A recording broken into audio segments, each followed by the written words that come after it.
19 শতকে বাংলা সমাজে চলে আসা বাল্যবিবাহ, বহুবিবাহ ও কৌলিন্য প্রথার অবশ্যম্ভাবী পরিণতি হিসাবে দেখা দেয় অকাল বৈধব্যের যন্ত্রণা। হিন্দু সমাজে একটি প্রবাদ প্রচলিত আছে, পতি নারীর গতি। ভারতীয় সমাজ ব্যবস্থায় পতির মৃত্যুর পর নারী বিধবা বলে পরিচিত হয়, আর বিধবা নারীর ব্রহ্মচর্য জীবনযাপনই হল শাস্ত্রীয় বিধান। স্বামীর মৃত্যুর পর রাতারাতি একটি সধবা নারী বিধবাতে পরিণত হয়। রঙিন কাপড় পরা, সিঁদুর পরা, গন্ধ দ্রব্য ব্যবহার করা, পান খাওয়া, চুলের যত্ন নেওয়া, অলংকার পরা, কোমল বিছানায় শোয়া, দুবেলা অন্ন নেওয়া, এমনকি প্রিয়জনের শুভ অনুষ্ঠানে যোগ দেওয়া, এসবই তার জীবন থেকে অপসৃত হয়। নব্য বিধবার জীবনে শুরু হয় নিরামিষ একাহার, গঙ্গাজল পান, আবরণহীন সাদা থান ও উপোসকে সঙ্গী করে। পুজো অর্চনা করা, ব্রতকথা ও ভগবত পাঠ শ্রবণ আর কৃচ্ছ সাধনের মধ্য দিয়ে জীবনকে অতিবাহিত করতে হয়। বিসর্জন দিতে হয় মনের সব কামনা ও বাসনা। বস্তুত হিন্দু সমাজ বিধবার কামনা, বাসনা ও যৌন আকাঙ্ক্ষাকে শাস্ত্রীয় বিধিনিষেধের দোহাই দিয়ে অবদমনের মধ্য দিয়ে অস্বীকার করতে চেয়েছে। রামমোহন রায়ের প্রচেষ্টায় 1829 সালে বিধবা নারীর সহমরণ যাত্রা তথা সতীদাহ প্রথা বন্ধ হয়ে যাওয়ার পর কার্যকারণ সূত্রে অবশ্যম্ভাবী হয়ে পড়ে হিন্দু বিধবার পুনর্বিবাহের প্রসঙ্গটি। সতীদাহ প্রথা রদ হবার কয়েক বছরের মধ্যেই সমাজে দ্রুত সংখ্যায় বেড়ে যায় বালবিধবার সংখ্যা।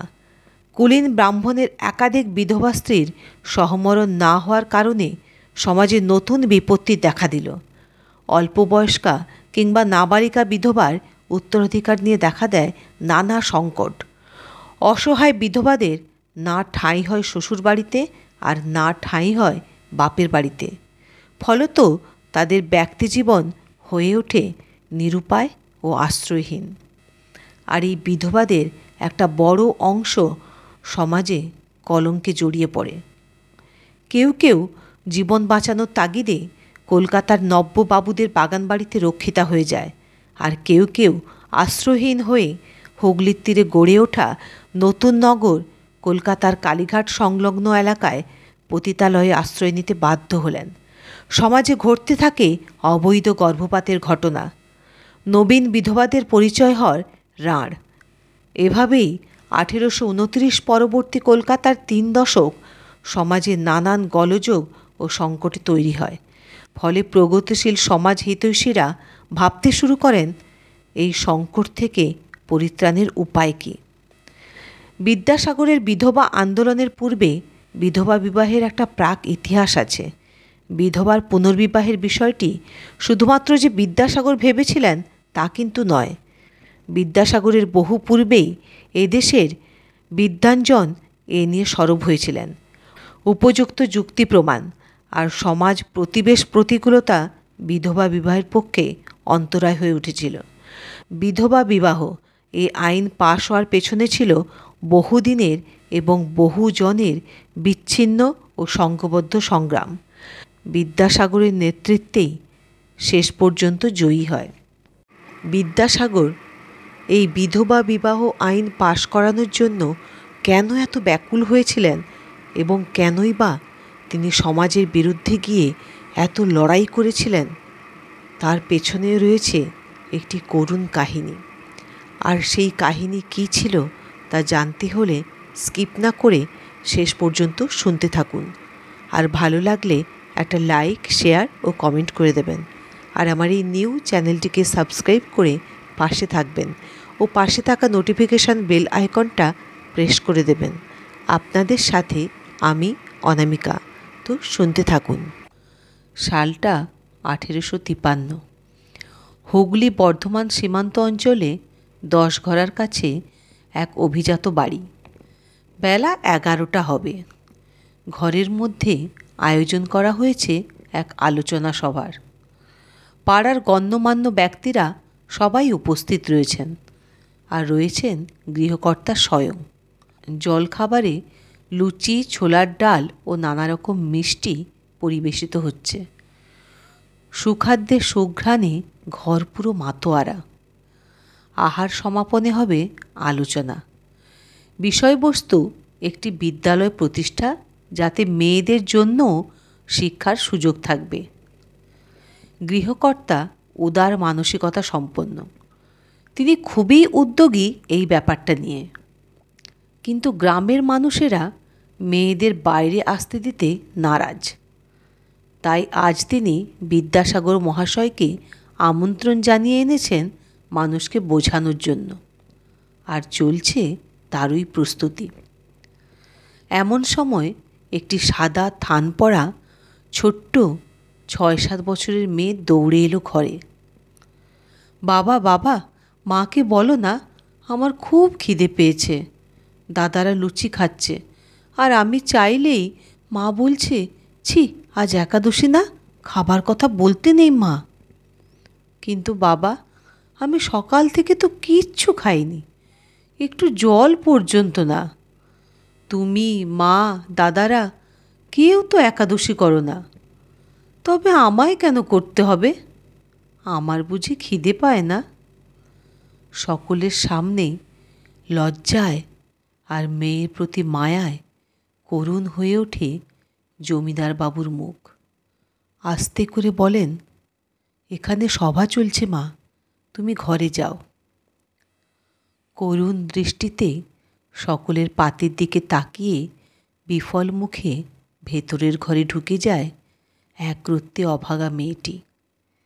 আর তারপরেই রূপোর থালাবাটিতে বিদ্যাসাগর মহাশয়ের জন্য সুখাদ্য সাজিয়ে ঘরে আসে বাবুন ঠাকুর।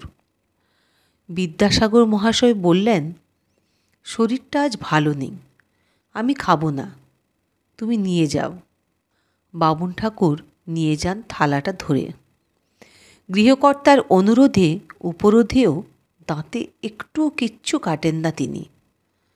শুরু হয় সভা।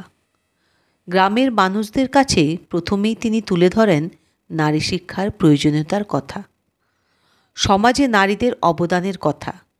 ইতিহাসের পাতা থেকে তুলে ধরেন পশুপালন, কৃষিকাজ সব কিছুরই সূত্রপাত নারীদের হাত ধরে, সেই অমূল্য তথ্য। এক এক করে বলে চলেন ইউরোপে কিভাবে শিক্ষিত নারীরা বিপ্লবে কিংবা সমাজ গঠনে গুরুত্বপূর্ণ ভূমিকা নিয়েছে তার উদাহরণ দিয়ে।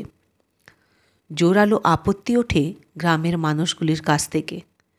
ইউরোপের কথা বাদ দিন, আমাদের ধর্ম সমাজে নারীদের বাইরে বেরোনো কিংবা শিক্ষা দেওয়া পাপ। ব্রহ্মাস্ত্র ছাড়েন তখন বিদ্যাসাগর মহাশয়। কালিদাস কার বরপুত্র, আর শিক্ষার জন্য আমরা কার কাছে প্রার্থনা করি? দেবী সরস্বতী, তিনিও তো একজন নারী, এর পরেও বলবেন পাপ? তারপর বেদের পাতা থেকে তুলে আনেন অপালা, ঘোষা, গার্গী ও লোপামুদ্রাদের। নারী শিক্ষা বিষয়ে শ্লোকগুলি বলতে থাকেন একের পর এক। তীক্ষ্ণ যুক্তি, উদাহরণ আর বাগ্মিতার সামনে ভেঙে পড়ে সংস্কারের দেওয়াল। তারপর একসময় সকলে সম্মত হন নারী শিক্ষার বিষয়ে।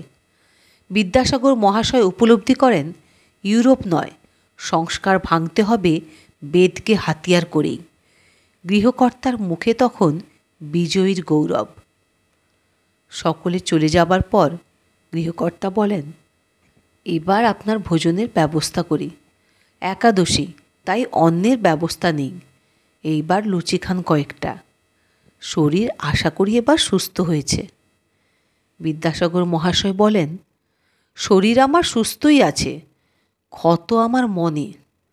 আমি নারীদের শিক্ষার জন্য ছুটছি, কিন্তু এই বিধবা নারীরা, তাদের দুঃখ, তাদের প্রতি এই ধর্মীয় অমানবিকতা, এই দিকে সম্পূর্ণ উদাসীন ছিলাম আমি। ছি ছি, ভাবতেই আমার কেমন যেন গ্লানি হচ্ছে। রামমোহন রায় মহাশয় তাদের বাঁচিয়েছিলেন জ্বলন্ত চিতা থেকে, কিন্তু ওরা মরছে, রোজ জ্বলছে খিদে, অবহেলায় আর অমানবিকতায়। আপনার কন্যা আজ চোখ খুলে দিয়েছে আমার। আচ্ছা, আপনি কি পারেন না মেয়ের পুনর্বিবাহ দিতে? ওর সামনে তো সারা জীবনটা পড়ে আছে, ও বাঁচুক, নতুন করে বাঁচুক। বিদেশে তো কত হচ্ছে এরকম, আপনি শুরু করুন। গম্ভীর হয়ে উঠল গৃহকর্তার মুখ।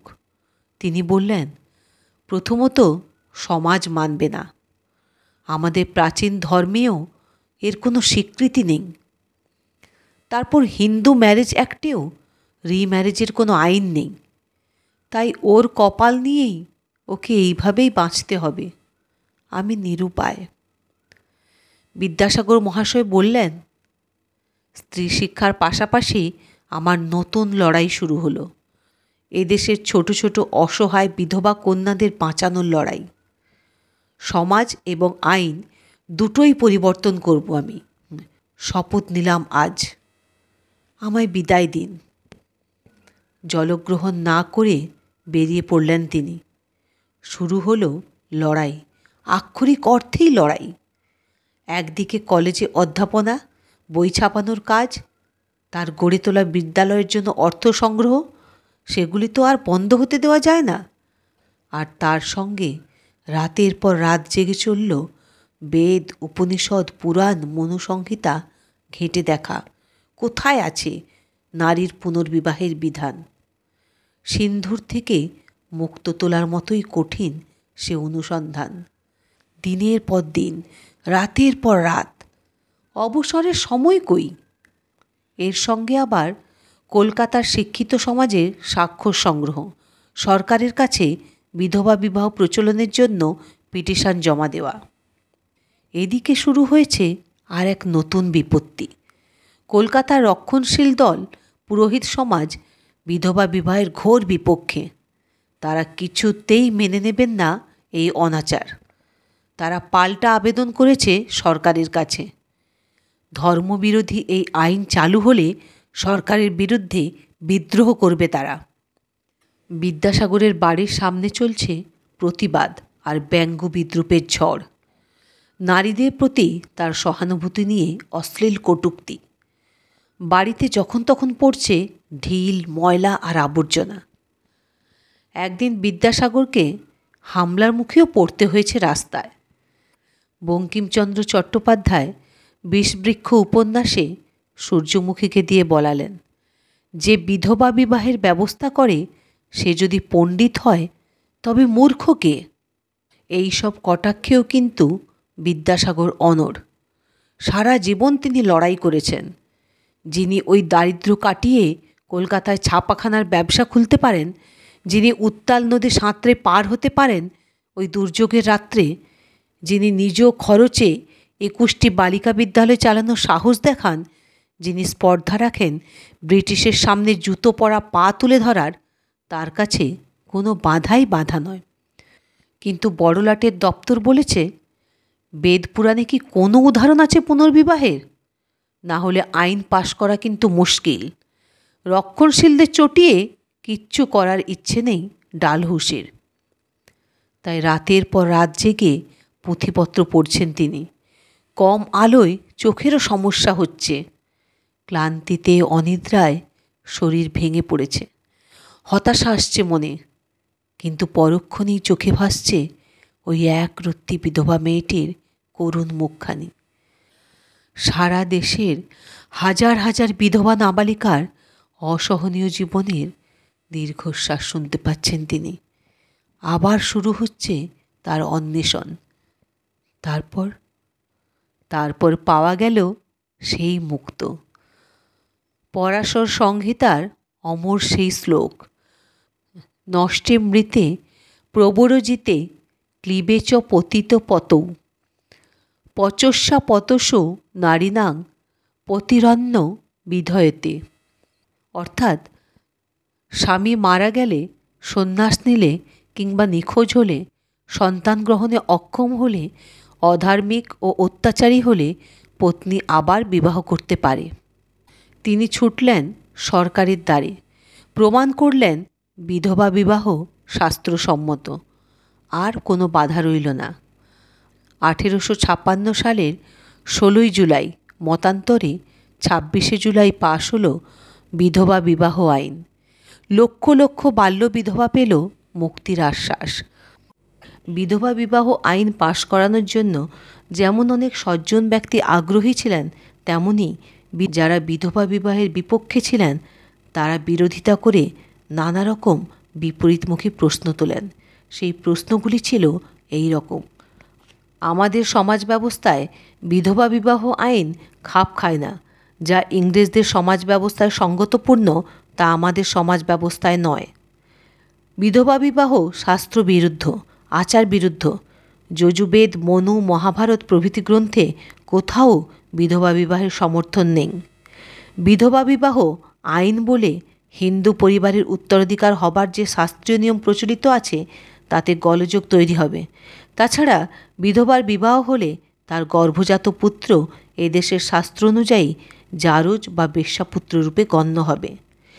বিধবা বিবাহ বিষয়ক আইন করে বিধবার গর্ভজাত পুত্রকে উত্তরাধিকার হিসাবে গণ্য করলে এদেশের অনেকের বংশলোপের সম্ভাবনা রয়েছে। কারণ এদেশে অপুত্রক ব্যক্তি দত্তক নিয়ে বংশ রক্ষা করে থাকে, ফলে বংশলোপের সম্ভাবনা প্রবল আকারে দেখা দেবে।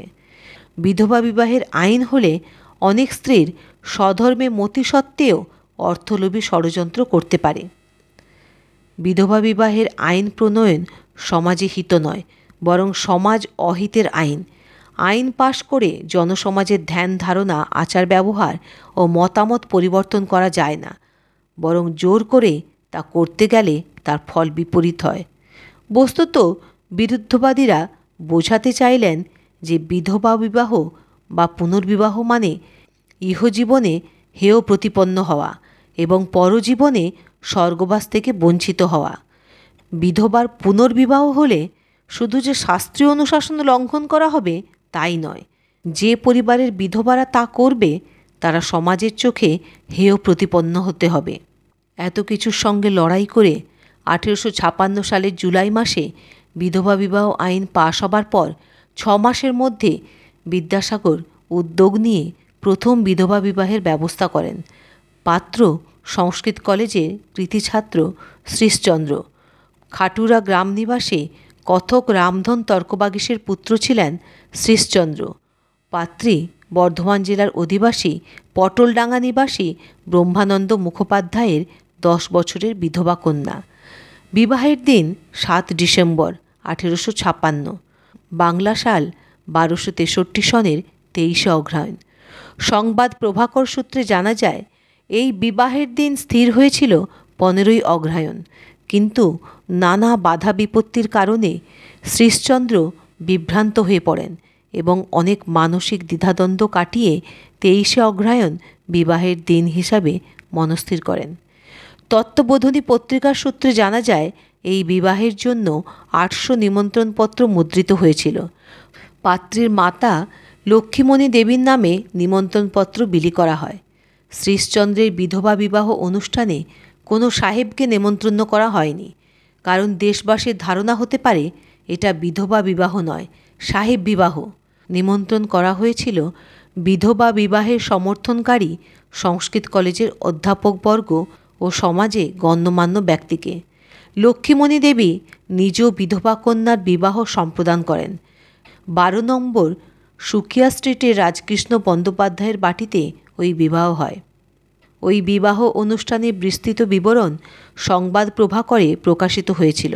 প্রচুর লোক সমাগম হলে একরকম পুলিশি নিরাপত্তার ঘেরাটোপে লুকোচুরি করে এই বিধবা বিবাহ সম্পন্ন হয়েছিল। পুরোহিতরা বিবাহ মন্ত্র পাঠ করে শ্রীশচন্দ্রের বিবাহ সম্পন্ন করেন। এদেশের বিবাহ রীতি অনুযায়ী দান সামগ্রী, অলঙ্কার ও স্ত্রী আচার সবই পালিত হয়েছিল। স্ত্রী আচার, উলুধ্বনি ও বিবাহের রঙ্গরসিকতা, নাকমলা, কানমলা সবই হয়েছিল। এমনকি বিবাহে আগত অতিথিদের আহারের ধুম পড়ে যায়। বিহারীলাল সরকারের বিদ্যাসাগর গ্রন্থসূত্রে আরও জানা যায় প্রায় 600 লোক ওই বিধবা বিবাহে উপস্থিত হয়েছিল। 600 মানুষ মন্ডা মিঠাই খেয়ে ঢোল তোলপাড় করে বিদায় গ্রহণ করে। এই বিবাহ অনুষ্ঠানকে ঘিরে সংবাদ ভাস্কর, তত্ত্ববোধিনী পত্রিকা ও অরুণোদয় পত্রিকার উৎসাহ ও আনন্দ প্রকাশ হয়। অন্যদিকে তেমনি আবার সংবাদ প্রভাকর ও ইংলিশম্যান এইসব পত্রিকায় রঙ্গতামাশা ও ব্যঙ্গ বিদ্রূপ করা হয়। এরপর 9 ডিসেম্বর 1856 কলকাতায় আরও একটি বিধবা বিবাহের অনুষ্ঠান সংগঠিত হয়। পানিহাটি গ্রামের কুলীন কায়স্থ বংশের হরকালী ঘোষের ভ্রাতা কৃষ্ণকালী ঘোষের পুত্র মধুসূদন ঘোষের সঙ্গে কলকাতার নিমাইচরণ মিত্রের পৌত্র ঈশানচন্দ্রের 12 বর্ষীয় বিধবা কন্যার বিবাহ হয়। এখানে পিতা কন্যাকে সম্প্রদান করেন। তৃতীয় ও চতুর্থ বিধবা বিবাহ সংগঠিত হয় মেদিনীপুরে রাজনারায়ণ বসুর 2 জ্যাঠতুতো ভাই দুর্গানারায়ণ বসু ও মদনমোহন বসুর সঙ্গে। এই বিয়ের ঘটক ছিলেন রাজনারায়ণ বসু। এই বিবাহের কারণে রাজনারায়ণ বসুকে পারিবারিক ও সামাজিক নিগ্রহের শিকার হতে হয়। রাজনারায়ণ বসু তার আত্মজীবনীতে লিখেছেন, তৃতীয় বিধবা বিবাহ ও চতুর্থ বিধবা বিবাহ আমার জ্যাঠতুতো ভাই দুর্গানারায়ণ বসু ও আমার সহোদর মদনমোহন বসু করেন। এই বিধবা বিবাহ দেওয়াতে আমার খুড়ামশাই বোড়াল হইতে আমাকে লেখেন যে তোমার দ্বারা আমরা কায়স্থকুল হইতে বহিষ্কৃত হইলাম। বিদ্যাসাগর বিধবার পুনর্বিবাহে 3 প্রকার বিধবার কথা সামনে এনেছিলেন। 1 অক্ষতজনী বিধবা, 2 ক্ষতজনী বিধবা ও 3 পূর্ণাভব বিধবা। অক্ষতজনী অর্থে বোঝানো হয়েছে যে নারীর বিয়ে হয়েছে কিন্তু নাবালিকা হওয়ার কারণে পিতৃগৃহে অবস্থান করেছেন ও বিবাহিত স্বামীর সঙ্গে কখনো মিলিত হননি এবং অকাল বৈধব্যের শিকার হয়েছেন। ক্ষতজনী বিধবা অর্থে নাবালিকা বালিকার বিবাহ হয়েছে ও স্বামীর ঘর করেছেন এবং সহবাস করেছেন। আর পূর্ণাভব অর্থে পতির দ্বারা যিনি সন্তান জন্ম দিয়েছেন এবং বিধবা হয়েছেন। এই 3 শ্রেণীর বিধবা বিবাহের উদ্যোগের কথা বলেছেন ঈশ্বরচন্দ্র বিদ্যাসাগর। বিধবা বিবাহ এই আইন চালু হবার প্রায় 14 বছর পর নিজের সন্তান নারায়ণচন্দ্রকে বিধবার সঙ্গে বিয়ে দিয়ে বিদ্যাসাগর দৃষ্টান্ত স্থাপন করেন। কৃষ্ণনগর খানাকুলের অধিবাসী শম্ভুচন্দ্র মুখোপাধ্যায়ের বিধবা কন্যা ভবসুন্দরীর সঙ্গে বিদ্যাসাগর তার একমাত্র পুত্র নারায়ণচন্দ্রকে বিবাহ দেন। তারিখ 27 শ্রাবণ 1277। তার একমাত্র পুত্র নারায়ণচন্দ্র বিধবাকে বিবাহ করুক এমনটা বিদ্যাসাগরের আত্মীয় স্বজন চাননি। এমনকি বিদ্যাসাগরের ভাই শম্ভুচন্দ্রও ভাইপোর বিধবা বিবাহে সংকোচ ছিল। এই সংকোচের অন্যতম কারণ ছিল অক্ষতজনীর বিধবা প্রসঙ্গ। বিদ্যাসাগর পুত্র নারায়ণচন্দ্র 1870 সালে যে বিধবা ভবসুন্দরীকে বিবাহ করেছিলেন তিনি অক্ষতজনীর বিধবা নন। নারায়ণচন্দ্র ক্ষতজনীর বিধবাকে বিবাহ করায় সমাজে তুমুল আলোড়ন সৃষ্টি হয়। বিধবা ভবসুন্দরী অক্ষতজনী নয় বলে বিদ্যাসাগরের ভ্রাতা শম্ভুচন্দ্র আপত্তি তুলে বিদ্যাসাগরকে অভিযোগপত্র লেখেন। এর উত্তরে বিদ্যাসাগর লেখেন, ইতিপূর্বে তুমি লিখিয়াছিলে নারায়ণ বিধবা বিবাহ করিলে আমাদের কুটুম্ব মহাশয়রা আহার ব্যবহার পরিত্যাগ করিবেন। অতএব নারায়ণের বিবাহ নিবারণ করা আবশ্যক। এ বিষয়ে আমার বক্তব্য এই যে আমি বিধবা বিবাহের প্রবর্তক। আমরা উদ্যোগ করিয়া অনেকের বিবাহ দিয়েছি। এমন স্থলে আমার পুত্র বিধবা বিবাহ না করিয়া কুমারী বিবাহ করিলে আমি লোকের নিকট মুখ দেখাইতে পারিতাম না, ভদ্র সমাজে নিতান্ত হেয় ও অশ্রদ্ধেয় হইতাম। বিধবা বিবাহ প্রবর্তন আমার জীবনের সর্বপ্রধান সৎকর্ম। এ জন্মে যে ইহা অপেক্ষা অধিকতর আর কোনো সৎকর্ম করিতে পারিব তাহার সম্ভাবনা নাই। কুটুম্ব মহাশয়েরা আহার ব্যবহার পরিত্যাগ করিবেন, ওই ভয়ে যদি আমি পুত্রকে তাহার অভিপ্রেত বিধবা বিবাহ হইতে বিরত করিতাম, তাহা হইলে আমা অপেক্ষা নরাধম কেহ হইত না। আমি দেশাচারের নিতান্ত দাস নহি। নিজের বা সমাজের মঙ্গলের নিমিত্ত যাহা উচিত বা আবশ্যক বোধ হইবে তাহা করিব। লোকের বা কুটুম্বের ভয়ে কদাচ সংকুচিত হইব না। এইভাবেই নানা প্রতিকূলতার সঙ্গে লড়াই করে ঈশ্বরচন্দ্র বিদ্যাসাগর বিধবাদের দুঃখ ঘুচিয়েছিলেন। এই স্বল্প পরিসরে বিদ্যাসাগরকে জানা সম্ভব নয়।